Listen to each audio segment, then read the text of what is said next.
बिस्मिल्लाहिर्रहमानिर्रहीम। अस्सलाम वालेकुम। आज हम अपने पिछले लेक्चर को कंटिन्यू करते हैं जो कि फ्रॉम वेदर टू क्लाइमेट और ये हमारा लेक्चर 6 है। इस लेक्चर में हम पढ़ेंगे general types of climate, climate की मुख्तलिफ टाइप्स कौन सी हैं। नेक्स्ट हम पढ़ेंगे major climatic region of the world कि मेजर क्लाइमेटिक आबहवा के मुख्तलिफ इलाके जो मेजर हैं वो कौन से हैं। और नेक्स्ट हम पढ़ेंगे climate of the Pakistan, Pakistan की क्लाइमेट कैसी है।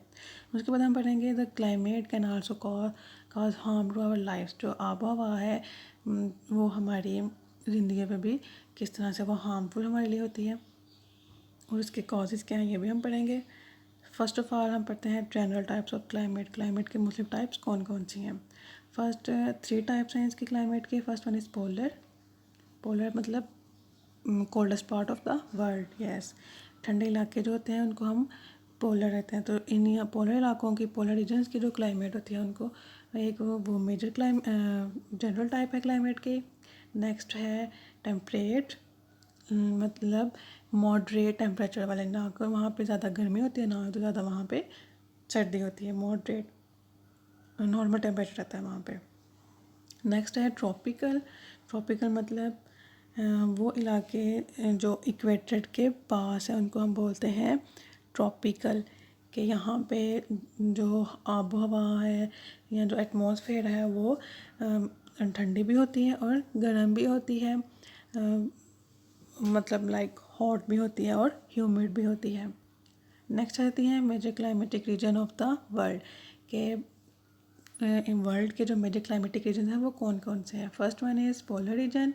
पोलर रीजन ठंडे इलाके जहाँ पे थ्रू आउट द ईयर बर्फ़ रहती है उसे हम बोलते हैं पोलर रीजन। नेक्स्ट आ जाती है इक्वाटोरियल रीजन। इक्वाटोरियल रीजन की जो एग्जैक्टली इक्वेटर पे हैं, बिल्कुल इक्वेटर के ऊपर है। इक्वेटर क्या मैंने आपको बताया था कि इक्वेटर एक ऐसी इमेजिनरी लाइन होती है जो अर्थ को 2 पार्ट्स में डिवाइड करते हैं, हम इक्वेटर बोलते हैं। तो वो रीजन्स जो एग्जैक्टली इक्वेटर के पास हैं उनको हम बोलते हैं इक्वाटोरियल रीजन्स।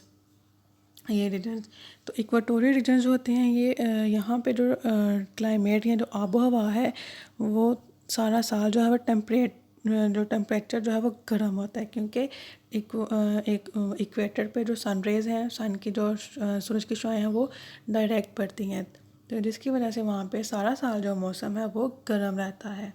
नेक्स्ट रहता है टेम्परेट रीजन्स। टेम्परेट रीजन्स वो ऐसे इलाके होते हैं जो कि सारा साल वहाँ पे जो आबो हवा है वो नॉर्मल रहती है, ना तो बहुत ज़्यादा गर्मी होती है ना ही बहुत ज़्यादा सर्दी होती है, वहाँ पे मौसम नॉर्मल रहता है, जैसे हम बोलते हैं टेम्परेट रीजन्स। नेक्स्ट आते हैं ट्रॉपिकल रीजन्स। ट्रॉपिकल रीजन्स वो रीजन्स होते हैं जो इक्वाटोरियल रीजन्स से थोड़ा सा आगे को मूव करते हैं, जो इक्वेटर से थोड़े फासले पे होते हैं, नज़दीक हैं लेकिन थोड़ा फासला होता है उनमें, उनको हम बोलते हैं इक्वाटोरियल ट्रॉपिकल रीजन्स। यहाँ पे ट्रॉपिकल रीजन्स में जो टेम्परेचर है वो ह्यूमिड होता है, मतलब कि यहाँ पे सर्दी भी होती है और गर्मी भी होती है, दोनों तरह के मौसम जो है वो उनको इंजॉय किया जाता है, गर्मी के मौसम को भी और सर्दी के मौसम को भी। गर्मी में बहुत ज़्यादा गर्मी पड़ती है और सर्दी में भी वहाँ पे ठंडी हवाएं चलती हैं, तो वो ट्रॉपिकल रीजन होते हैं। नेक्स्ट आ जाते हैं डेजर्ट रीजन, सहराई इलाके। सहराई इलाके के यहाँ पे जो टेम्परेचर है वो बहुत ही ज़्यादा हाई होता है डे टाइम में, क्योंकि डेजर्ट में ट्रीज़ वगैरह नहीं होते हैं, जैसे हवा जो है वो ठंडी नहीं होती, हवा गर्म रहती है। हाँ, ट्री आपको तो पता होगा ट्रीज जो होते हैं वो हमारी आब हवा को ठंडा करते हैं, उसमें जितनी गैसेस होते हैं उनको एब्जॉर्ब करते हैं और हमें जो है प्योर ऑक्सीजन हमें प्रोवाइड करते हैं, जिसकी वजह से हमारी आब हवा जो है वो नॉर्मल हो जाती है, ठंडी हो जाती है, मतलब कि उनमें इतनी ज़्यादा तपिश, इतनी गर्मी नहीं होती है।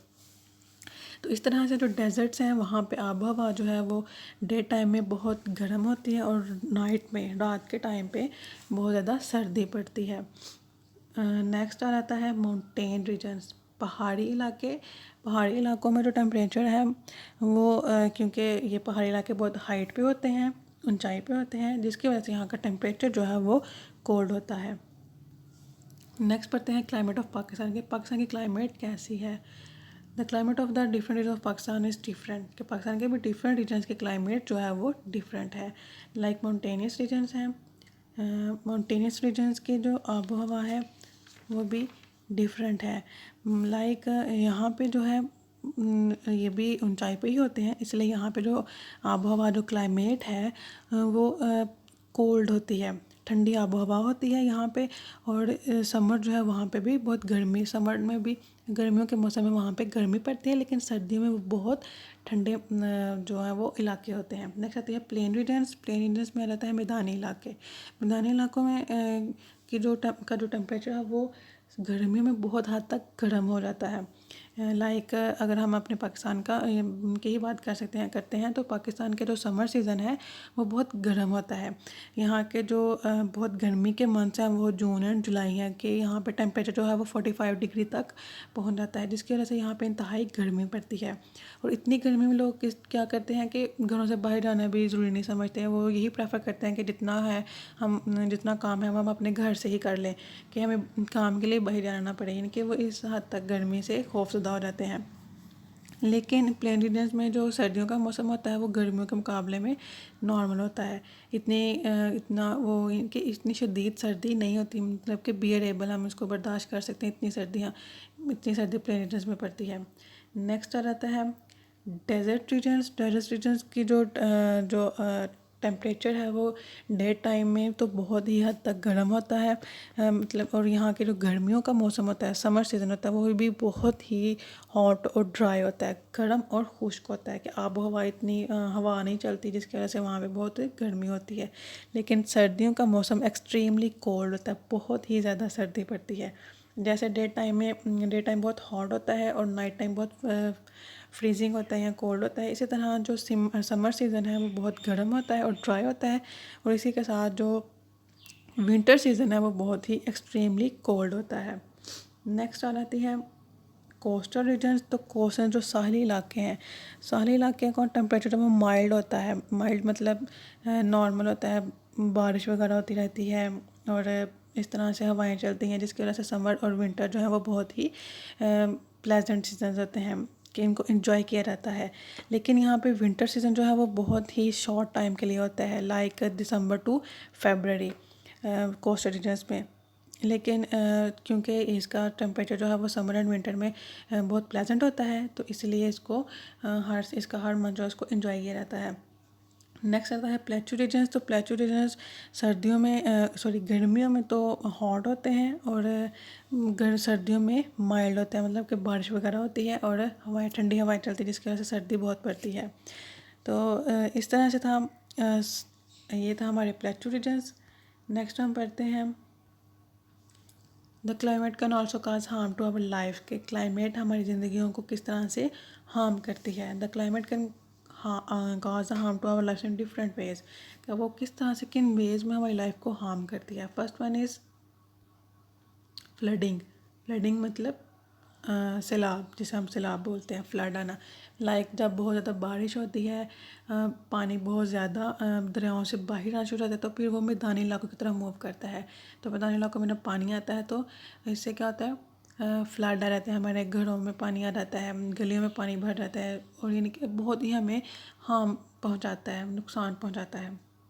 नेक्स्ट है dehydration and heat stroke. Dehydration मतलब हमारे बॉडी में वाटर लेवल का कम होना, कि जब बहुत ज़्यादा गर्मी होती है या हम धूप में काम कर रहे होते हैं, तो गर्मी या सूरज की रेज़ की वजह से, सूरज की हरारत की वजह से हमारे जिस्म में जो पानी की मिकदार है, वाटर लेवल है, वो कम हो जाता है, उसे हम बोलते हैं डिहाइड्रेशन।